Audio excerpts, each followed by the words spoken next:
বাধা দেওয়া, নিষেধ করা, বিরত থাকা। সুবহানাল্লাহ। এটা বড় বড় দায়িত্ব হয় না। এটা হচ্ছে সৎ কাজের আদেশ, সংকট বলতে গেলে সৎ কাজের আদেশ, অসৎ কাজের নিষেধ। এই দুই বড় গুরুত্বপূর্ণ দায়িত্ব নিয়ে মুহাম্মদ রাসূলুল্লাহ সাল্লাল্লাহু আলাইহি ওয়াসাল্লামের উম্মতকে আল্লাহ তাআলা শ্রেষ্ঠ উম্মতের মালা, শ্রেষ্ঠ উম্মতের পদবী, শ্রেষ্ঠ উম্মতের পদক করিয়ে দিয়েছেন। আলহামদুলিল্লাহ। সূরা আল ইমরানের 104 নম্বর আয়াতে আল্লাহ বলেছেন, ওয়াইতাকুম মিনকুম উম্মাহ, তোমাদের মাঝে একটা দল, একটা গোষ্ঠী, একটা জামায়াত, একটা পার্টি এমন থাকতে হবে যারা যারা মানুষকে কল্যাণের দিকে, মঙ্গলের দিকে, ভালোর দিকে, যারা মানুষকে ডাকবে, আহ্বান করবে, দাওয়াত দেবে। ওনাদের উপরে পাশাপাশি আরো একটা দায়িত্ব, মানুষকে সৎ কাজের আদেশ দিবে, অসৎ কাজে নিষেধ করবে, বাধা দিবে, যেভাবে তাদেরকে বাঁচানোর জন্য, ফিরানোর জন্য চেষ্টা করবে, কার্যক্রম চালাবে। মুহাম্মদ রাসূলুল্লাহ সাল্লাল্লাহু আলাইহি ওয়াসাল্লাম এই দুটো হাদিস আমি আপনাদের শোনাবো। তার আগে সকলের একটা দায়িত্ব আছে, যে রাসূলুল্লাহ আল্লাহ বলেছেন, ওয়া তাআওয়ানু আলাল বিররি ওয়াত তাকওয়া ওয়া লা তাআওয়ানু আলাল ইসমি ওয়াল উদওয়ান। আল্লাহ পাক করে বলেছেন, আমরা মুসলমান একে অপরকে সহযোগিতা করা, সাহায্য করা, সমঝোতা করা, মিলেমিশে কাজ করা, কোন কাজ আমরা মুসলমান একে অপরকে সহযোগিতা করবো, কোন কাজে করবো না, এটা ঠিক করে দিয়েছেন কে? আল্লাহ। এটা ঠিক করেছেন আল্লাহ। বলেছেন একে অপরকে সহযোগিতা করো, সাহায্য করো, একে অপরের সাহায্য সহযোগিতায় এগিয়ে আসো, এক হয়ে যাও। কোন কাজে? আলাল বিররি ওয়াত তাকওয়া, সাওয়াবের কাজে, ভালো কাজে।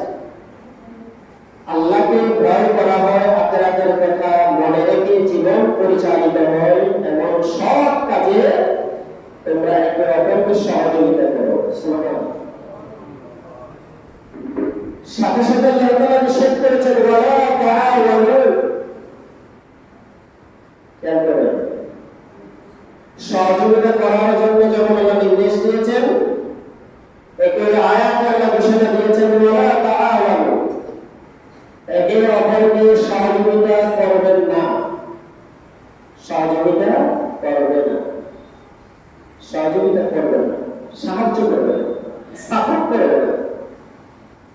দুটা কাজ, আলাল ইসমি, গুনাহের কাছে, পাপ কাছে, ওয়াল উদওয়ান, সীমালঙ্ঘনের কাছে, যে কাজ সমাজে প্রতিষ্ঠিত হলে শরীয়তের বিধান লঙ্ঘন, আল্লাহ রাসূল নারাজ হবে, আখিরাত নষ্ট হবে, পরিবেশ নষ্ট হবে, শান্তি শৃঙ্খলা, মানুষের মাঝে মহব্বত, সম্পর্ক নষ্ট করে এ জাতীয় কোনো কাজে তোমরা একে অপরকে সহযোগিতা করবে না। সুবহানাল্লাহ। তাহলে আল্লাহ স্পষ্ট করে দিলেন, আমরা কোন কাজে একে অপরের কাছে সারা জীবন সহযোগিতা করব, একে অপরের হাতকে মজবুত করব, সাপোর্ট করব, সমর্থন করব, কোন কাজে আমরা একে অপরকে সাহায্য করব না। সবাই ঠিক করে দিয়েছেন। তাহলে সাহায্য করতে হবে, সাপোর্ট করতে হবে, সহযোগিতা করতে হবে, বলেন ভালো কাজে এবং তাকওয়ার কাজে। কয় কাজে? দুই কাজে, ভালো এবং তাকওয়ার কাজে। আবার আল্লাহ তাআলা সহযোগিতা না করার জন্য, সহযোগিতা করার জন্য নিষেধ করেছেন, না করতে বলেছেন, তাও ধরে নিয়েছেন। যে কাজ করলে পাপ, গুনাহ, অশ্লীলতা, দেখা যাবে না, মানুষের মাঝে নিরাপত্তা, নষ্ট হবে, মানুষের পারস্পরিক মহব্বত নষ্ট হবে এই কাজে। এবং যে কাজ চলবে, যে কাজ হলে আল্লাহর বিধানের লঙ্ঘন হবে, শরীয়তের বিরুদ্ধে যাবে, আল্লাহ রাসূল নারাজ হবে, আমরা আখিরাত নষ্ট হবে, এই জাতীয় কোনো কাজে আমরা একটা ধরনের সহযোগিতা করতে পারব। সে আমার চাই হোক, সে আমার নেতা হোক, সে আমার বাবা হোক, সে আমার সমাজ হোক, সে আমার কমিটির লোক হোক, সে আমার যেই হোক, আল্লাহ রাসূল আল্লাহ তাআলা স্পষ্ট নিষেধ করেছেন, ওয়ালা তাআওয়ানু আলাল ইসমি ওয়াল উদওয়ান। এখন আসে নবী মুহাম্মদ রাসূলুল্লাহ সাল্লাল্লাহু আলাইহি ওয়াসাল্লামের হাদিস। আল্লাহ রাসূল বলেছেন, সমাজে যখন কোনো অন্যায়, অবিচার, ব্যভিচার, জুলুম, চুরি, ডাকাতি মানবের সাইলা, আলহামদুলিল্লাহ আমাদের কাছে আজকে মেহমান চলে আসছেন, এদিকে আসেন না, এদিকে আসেন। আজকে আমাদের মাঝে তিনি সময় দেওয়ার কারণে আমাদের থেকে মসজিদ কমিটির পক্ষ থেকে ওনাকে আন্তরিক মোবারকবাদ জানাচ্ছি। আলহামদুলিল্লাহ আমরা দাওয়াত দিয়েছিলাম, চলে আসছে, উনি একটু কথা বলবেন, আমি শেষ করে দিচ্ছি। আল্লাহ রাসূল সাল্লাল্লাহু আলাইহি ওয়াসাল্লাম বলেন, সাল্লাল্লাহু, সবাই বলি সাল্লাল্লাহু আলাইহি ওয়াসাল্লাম,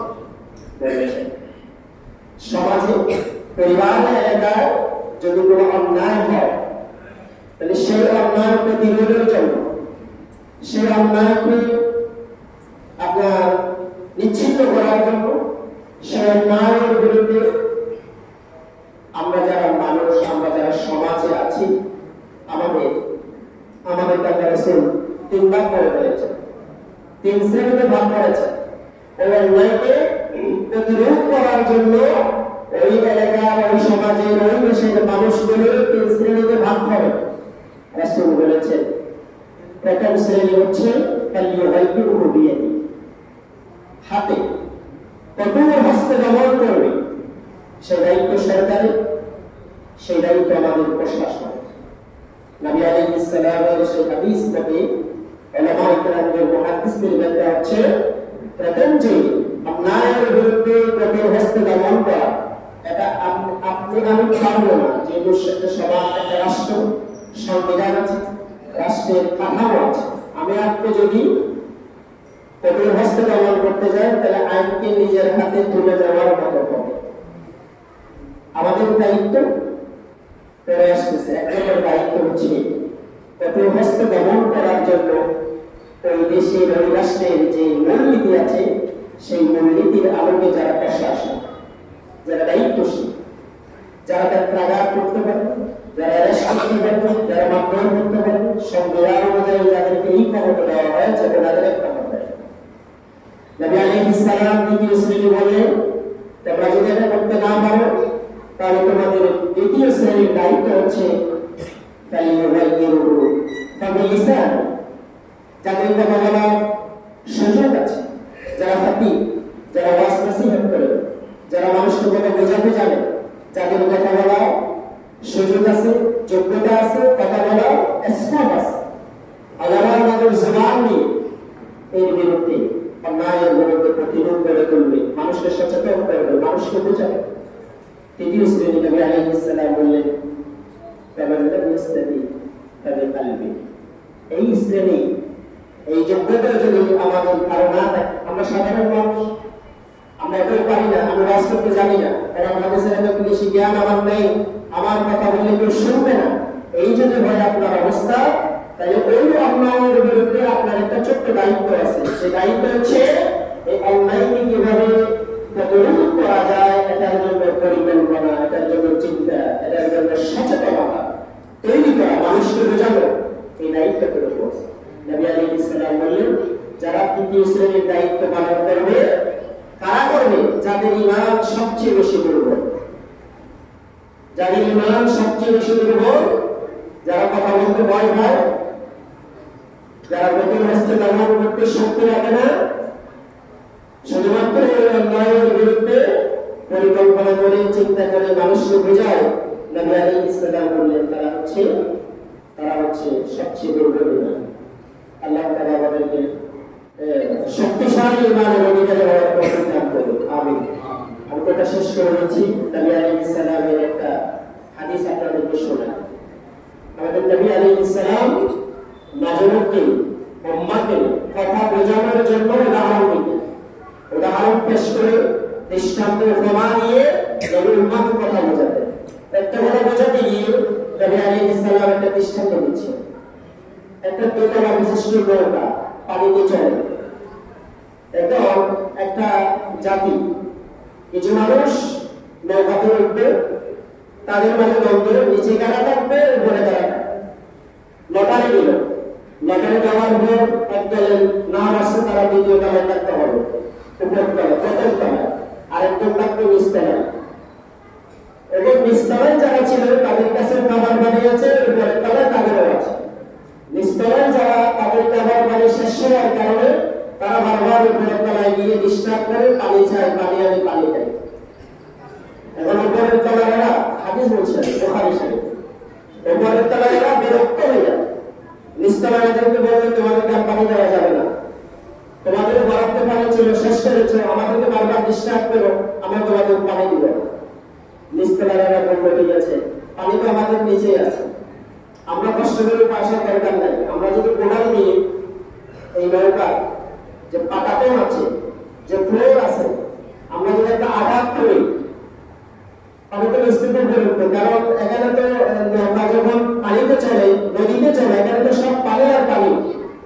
সুতরাং আমরা যদি নিচে আঘাত করে নৌকাকে ছিদ্র করে দিই, ওখান থেকে পানি উঠতে আমরা খেতে পারবো, সমস্যা নেই। আল্লাহ রাসূল বললেন উম্মাহ বুঝে উঠো, উপরের তলারা যদি চিন্তা করে নিচের তলারা নৌকা ফুটে পড়ে, ছিদ্র করে পানি গেলে তারা ভেবে করবে আমাদের অসুবিধা কি, আমরা একটু উপরের তলায়, আমাদের কোনো চিন্তা নেই। এই ভেবে চিন্তা করে যদি নিচের তলায় যারা নৌকা ভাঙতে যাচ্ছে এদেরকে নিষেধ না করে, বাধা না দেয়, তাহলে নৌকাতে পানি ঢুকে শুধু নিচে রাখা মরবে, আমরা বাঁচবে, সবাই মরবে। বলেন সবাই? রাসূল হাদিস আল্লাহ রাসূল হাদিস দিয়ে বোঝাতে চাচ্ছেন, যখন সমাজে অন্যায় হবে, অবিচার হবে, ব্যভিচার হবে, সমাজে যখন মানবের সয়লাভ হবে, আল্লাহ রাসূল বললেন সেখানে যারা উপস্থিত তারা যদি তাদেরকে বাধা না দেয়, যেদিন আল্লাহর পক্ষ থেকে গজব আসবে সেদিন করে রাস্তা পারবে না। সুবহানাল্লাহ। আল্লাহ তাআলা আমাদের সবাইকে বোঝার তৌফিক দান করুন। সুতরাং নবী আলাইহিস সালাম ইরশাদ করেছেন, আল্লাহ তাআলা কোরআনে বলেছেন চারটা জিনিস এগুলো যেগুলো শয়তানের কাজ। এর মধ্যে এক নম্বরে রেখেছেন মদ পান।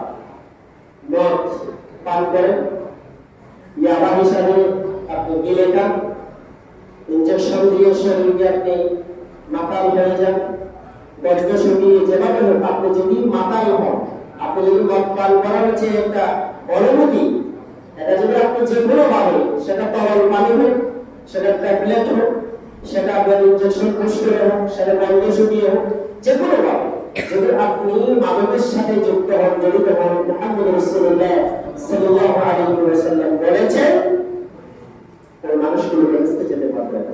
নাউযুবিল্লাহ। আমাদের দরজা দেখতে হচ্ছে এখানে, এরা আমাদের মুসলিম ভাই, এরা আমাদের প্রতিবেশী, এরা আমাদের সমাজের লোক, এদের ইন্তেকালের মরণে তাদেরকে গোসল করে খাটিয়াতে কাঁদে যারা যাদের দাফন করতে হবে দায়িত্ব আমাদের, তারা যে বেহেশতে যেতে পারবে না, দুঃখ আছে না? দুঃখ আছে না? এরা যে বেহেশতে যেতে পারবে না রাসূলের হাদিস মতে, সেজন্য আমাদের দরদ হচ্ছে তাদেরকে। আল্লাহ তাআলা সবাইকে বুঝার তৌফিক দান করুন। আমিন। আমাদের কাছে এখন আলোচনা রাখেন আমাদের চলতি সাড়ে কত আমাদের সভাপতির মধ্যে কত আপনারা ধৈর্য ধরে বসবেন। আলহামদুলিল্লাহ আমাদের অনেক কুশলের কাছে সব মেহমান সাংবাদিক বৃন্দ আসছেন, আপনারা একটু ধৈর্য ধরে কথা বলুন।